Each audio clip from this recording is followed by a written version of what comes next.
Bonjour tout le monde, ici c'est Farida Naborima et donc voilà, c'est le 27 avril. À tous les Togolais du monde, je souhaite bonne fête des indépendances. Notre indépendance, eh bien, il y a de quoi la célébrer. Pourquoi? Parce que nous faisons partie de ces pays africains qui avions acquis notre indépendance. Cette indépendance nous a beaucoup coûté. Elle commémore le 27 avril. D'abord, le 27 avril 1958, parce qu'on oublie de nous parler du 27 avril 58. Nous étions le premier pays de l'Afrique dite francophone à avoir organisé le référendum pour dire non à la colonisation. Et quand nous avons obtenu ce vote, nous avons obtenu ce nom, notre pays a pu obtenir son indépendance exactement 2 ans plus tard, car une négociation a été faite entre les dirigeants à l'époque et les puissances coloniales françaises. Pour ce référendum, nos grands-parents ont beaucoup sacrifié. Vous pouvez imaginer que des gens ont parcouru d'Apao Mango, Lomé à pied pour participer à la marche, disant non à la colonisation française. Les Togolais ont été incarcérés par les colons sur toute l'étendue du territoire. Ils étaient mis en prison et la pire prison coloniale, c'était la prison de Mango. Des gens y sont morts de diète noire, c'est-à-dire qu'ils ont été affamés par les colons pour avoir voulu être indépendants. L'histoire de notre indépendance est une histoire douloureuse et nous devons être fiers de cet acquis. Et pour avoir voulu aller au bout de cette indépendance, c'est-à-dire obtenir l'indépendance monétaire de notre pays, notre président Sylvanus Olympio a été assassiné le 13 janvier 1963. Et depuis, nous sommes gouvernés par des cancres légendaires, dont le père a fait 38 ans et le fils vient de boucler sa 2e année, faisant de nous aujourd'hui la plus vieille dictature sur le continent africain, avec au total 50 ans de règne de la même famille depuis 1967. Alors le Togo a beaucoup connu comme souffrance, comme oppression. Alors, nous méritons de célébrer cette indépendance-là que nous avions eue. Mais la réalité est que présentement, aujourd'hui, nous tous savons très bien que notre pays n'est pas indépendant. Je voudrais m'adresser à la jeunesse togolaise. Et par jeunesse togolaise, je m'adresse à tous ces Togolais qui ont moins de 40 ans. C'est-à-dire ces Togolais qui sont nés dans les années 80 et dans les années 90. C'est à vous que je parle. Aujourd'hui, nous ne sommes plus des enfants. Parce que pendant longtemps, on nous considérait comme des enfants, mais nous ne le sommes plus. Et nous avons eu des parents qui nous ont trop chouchoutés, des parents qui nous découragent trop souvent, des parents qui refusent de nous laisser grandir et prendre nos responsabilités. Mais nous devons pouvoir à un moment donné les prendre et les assumer. Frantz Fanon avait dit que chaque génération doit dans sa relative opacité découvrir sa mission, l'accomplir ou la trahir. Par cela, il veut dire que peu importe le système oppressif dans lequel vous êtes, peu importe à quel point vous êtes opprimé, vous pouvez découvrir votre mission, vous devez la découvrir.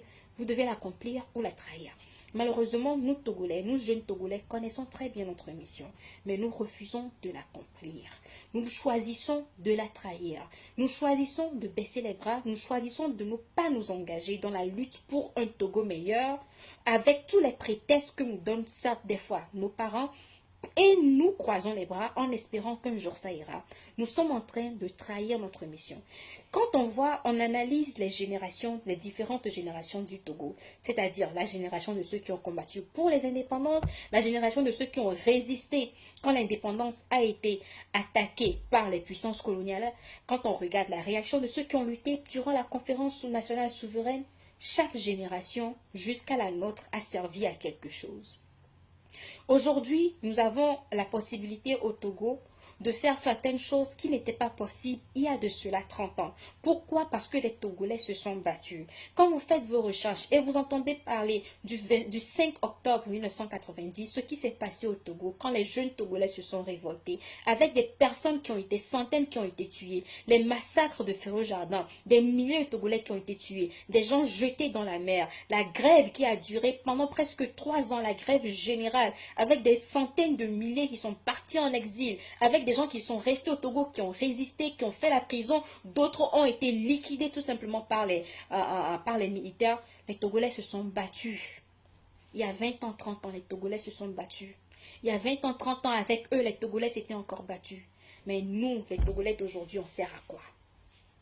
Quand on voit tous ces jeunes Togolais que nous sommes aujourd'hui, nous avons moins de 30 ans, nous avons moins de 25 ans, nous avons moins de 40 ans, nous servons à quoi? Quel est notre combat à nous? Qu'est-ce que nous, Togolais de 25 ans, 30 ans, 35 ans, aujourd'hui, pouvons dire à nos enfants dans 10 ans comme étant notre acquis à nous? Est-ce qu'on peut leur dire que c'est grâce à nous que le multipartisme est venu au Togo? Non. Est-ce qu'on peut leur dire que c'est grâce à nous que l'indépendance est venue au Togo? Non. Est-ce qu'on peut leur dire que c'est grâce à nous que l'alternance a eu lieu au Togo? Non. Alors, si les autres ont posé les jalons, ont posé les pierres pour qu'on en arrive là, nous devons continuer parce que la lutte, c'est une chaîne.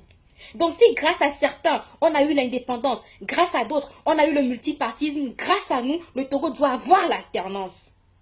Alors, il faudrait que nous sachions que l'alternance est notre mission à nous et nous ne devons pas la trahir parce que c'est la seule chose que nous pouvons laisser, léguer comme héritage aux générations à venir. Nous voulons-nous être des aïeux que les enfants regarderont et regretteront? Voulons-nous être ces ancêtres-là qui seront inutiles à notre nation? Pourquoi? Parce que si nous sacrifions notre génération, eh bien la future sera condamnée.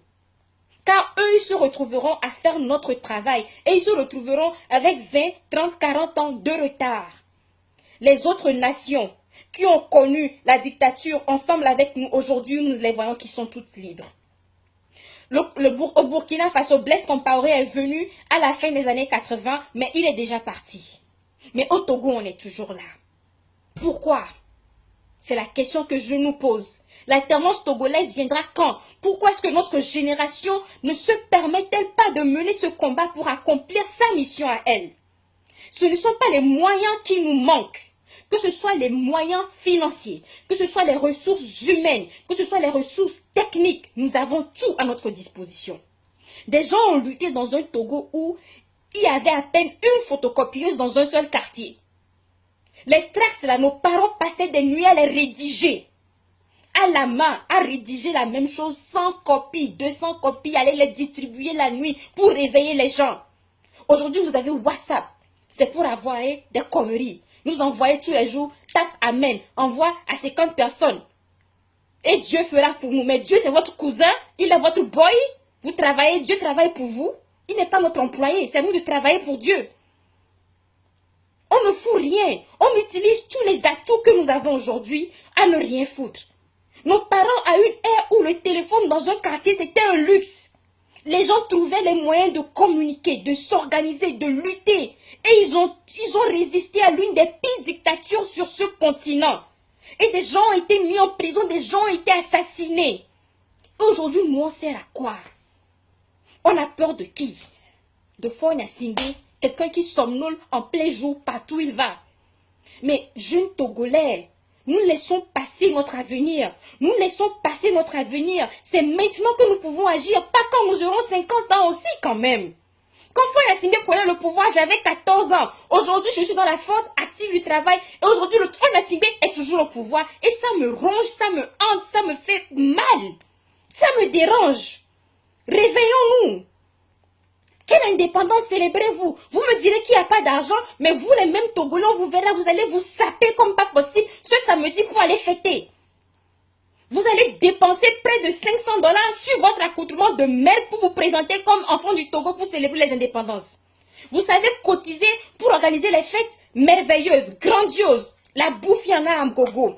La boisson, vous allez vous saouler comme pas possible. Vous allez danser jusqu'à 4 h du matin. Mais nos ancêtres devraient nous chicoter. Nous sommes une génération qu'on doit chicoter chaque matin parce que nous leur faisons, on doit nous frapper. Chaque matin, on doit nous chicoter, nous gifler. Malheureusement, nous, on n'a pas connu ça.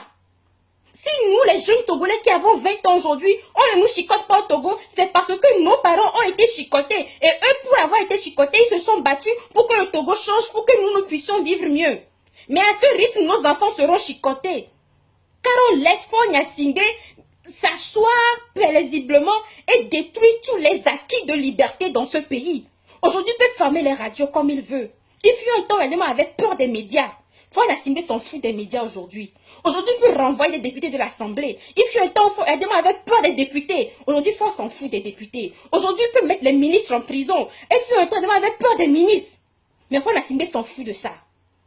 Des gens ont réussi à acquérir un minimum de démocratie. Mais nous sommes en train de laisser Faure Gnassingbé détruire ce minimum. Et la dictature ne fait que se renforcer dans notre pays. Et nous sommes là, nous sommes à l'aise, nous sommes peinards. Tout ce qui nous intéresse pour les femmes, c'est les feuilletons indiens de femmes qui parlent du n'importe quoi. Et pour les hommes, c'est regarder des matchs de football de Paris Saint-Germain qui encaisse 7 buts. Et c'est ça votre intérêt. C'est ce que vous voulez léguer comme héritage à vos enfants. Des buts de Chelsea et des feuilletons d'Inde. Vous n'avez pas honte, mais quelle génération sommes-nous? Qui sommes-nous? Et nous sommes les premiers à nous plaindre que rien ne va au Togo. Rien ne va au Togo, mais qu'est-ce que nous, jeunes Togolais, faisons pour que le Togo aille mieux? Nous allons fêter quelle indépendance quand nous savons que nous ne sommes pas indépendants? N'est-ce pas cela une ironie? Que nous nous habillons pour célébrer une indépendance quand nous savons très bien que nous sommes des esclaves. Mais quand même, considérez et comprenez que nos ancêtres qui n'avaient rien, ils ont pu résister face à cette France-là. Ils n'avaient pas d'armes. La France avait des canons. La France avait des armes. La France avait à un moment donné la bombe atomique. Mais nos ancêtres ont su résister. Ils étaient prêts à se faire tuer pour que nous puissions être des Togolais. Et puis nos parents sont venus. Ils ont dit non, la dictature, le parti unique, nous ne voulons pas. Nous voulons que nos enfants puissent s'exprimer comme ils veulent. Nous voulons que nos enfants puissent aspirer à être ce qu'ils veulent. À vouloir devenir ministres si bon leur semble sans être l'enfant de quelqu'un. Pour cela, ils se sont battus. On les a torturés, on les a tués. Et aujourd'hui, nous avons ce minimum de liberté. On peut communiquer comme on veut. On peut écrire sur les pancartes ce qu'on veut. Mais qu'est-ce qu'on fait de cela? Qu'est-ce qu'on fait de ce minimum? On laisse un cancre, un bon à rien, un toutou, un voleur professionnel détruire tous ses acquis. Pourquoi? Parce que nous ne voulons pas faire d'efforts. Parce que nous nous contentons du minimum. Parce que nous acceptons qu'on nous dise que ce Togo ne changera jamais. Des gens ont cru en le Togo quand le Togo n'existait pas. Nos grands-parents ont cru en le Togo quand le Togo n'était pas encore un pays. Ils ont dit ça, c'est le pays que nous voulons créer pour nos enfants. Quitte à mourir pour cela, nous allons nous battre pour que ce pays puisse être créé et puisse exister. Le Togo n'existait pas, mais ils y ont cru. Mais nous qui avons le Togo, on ne croit pas en le Togo dans lequel nous sommes. Mais c'est une honte, c'est une aberration. Ils ont construit un pays à travers toutes les difficultés qu'on puisse imaginer. Avec une illusion, ils ont battu une nation. Mais que nous sert cette nation? Mais moi, à leur place, je serais déçue. Parce que si c'est pour des enfants fainéants comme nous qui se sont battus, mais c'est pour ça que je dis qu'on doit nous chicoter. Nous sommes une génération qui doit être chicotée chaque matin. Nous ne servons à rien. Et aujourd'hui, quand je vois les revendications des jeunes Togolais qui sont à l'université, mais je suis encore plus exaspérée. Ce sont des gens qui militent toujours pour le moment présent, pour les indemnités actuelles. Nous voulons nos 20 000 francs. Pourquoi on a augmenté le calage à 50 000 francs? Pourquoi on a fait ceci, cela? C'est-à-dire que vous vous contentez de votre vie estudiantine qui n'est qu'éphémère. Vous serez étudiant pendant combien d'années? Si vous faites 10 ans à l'université, à moins que vous êtes en train de faire un doctorat, c'est que vous êtes un imbécile. Donc, ça veut dire que vous ne passerez pas toute votre vie à l'université. Mais quand vous finirez l'université, c'est pour devenir quoi? C'est pour servir à quoi? C'est pour nourrir qui? C'est pour soigner qui? C'est pour éduquer qui? C'est pour s'occuper de vos enfants, de vos parents. Mais quand vous n'avez pas de pays capable de vous fournir ce minimum, à quoi auront servi vos études? Alors quand vous êtes étudiant et vous ne pensez pas à militer pour un Togo meilleur, mais ne militez que pour vos petites penses là, vos penses minuscules, mais c'est que vous allez finir aussi minable. Vous finirez avec des diplômes et vous n'aurez rien à faire. Et vous allez continuer à vous plaindre, comme c'est déjà le cas. Jeunes Togolais, ce n'est pas un miracle. Ce n'est pas un miracle qui sauvera le Togo. Ce n'est pas Dieu qui sauvera le Togo. Vos tapés amènent là, je les emmerde. Vos envoyer à 50 personnes pour avoir la bénédiction, je vous les renvoie, je vous maudis avec. Oui, ne me bénissez pas de cette futilité. La seule manière de faire avancer ce pays, c'est de nous battre pour lui.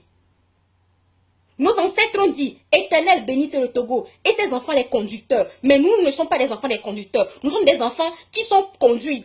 Nous ne conduisons pas notre pays. On nous conduit, nous.